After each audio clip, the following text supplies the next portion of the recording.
In this tutorial, I'll show you how to use conditional formatting in the Rhino visual for Semantic for Power BI and in the Tracer 3D visual that you also receive when you download Semantic version 3. Before we begin, we need to take a look at how our properties are set up and make sure that they are numerical and not text. So let's navigate over to our Data tab and select our Object Internal Properties table. For these examples, let's plan to use area. Area is a numerical value, but right now it's showing up as a text format. That's going to limit our options in the conditional formatting menu.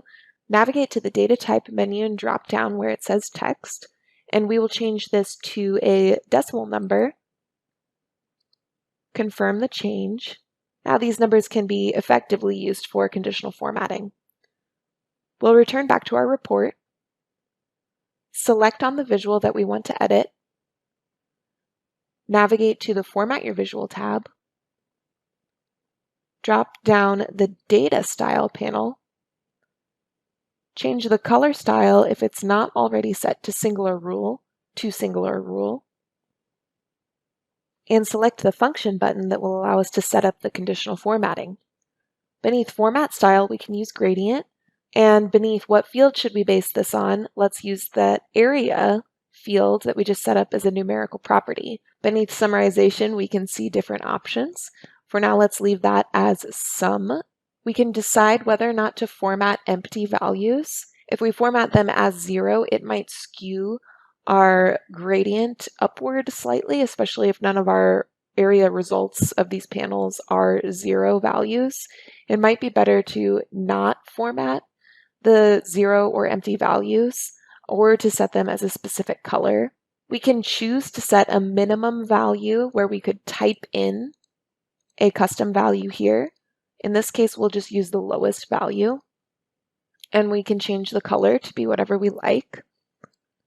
We can choose a high value or a maximum value, and we can also choose to add a middle color by checking this box. So now we can see that each of these panels is being colored by its area and that there's a slight gradient happening between the panels, at least the larger sized panels, from top to bottom. For the Tracer 3D visual, the process is very similar, if not exactly the same. You'll select the visual, go to the Format Your Visual tab, scroll down to Data Style, change the color style to singular rule, select the conditional formatting button, the function button, and we've arrived at the same menu. Now we could set this up exactly the same way that we did the Rhino visual, but for the example, let's go ahead and take a look at another formatting style. This time we'll use rules.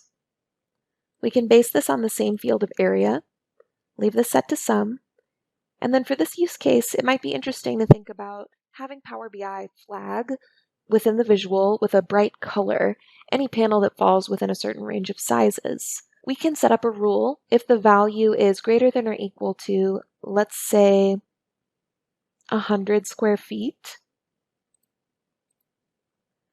and is less than, let's just give this a large number so that anything that is greater than 100 square feet in our data set will flag as a bright color. And then, of course, we need to select a color to make these objects flag to that color, and then hit OK. So now we can see that anything that falls within that rule is being shown as that brighter flagged color. You can create multiple rules. So we could create another one. If the value is greater than or equal to 0 square feet, and less than, let's say, 50 square feet, then show up as yellow. Maybe those are nice, affordable panels if they're less than 50 square feet. We'll hit yellow. So now all of those yellow panels are less than 50 square feet. So these are a couple different ways to use conditional formatting in both flavors of the visuals that come with Semantic version 3.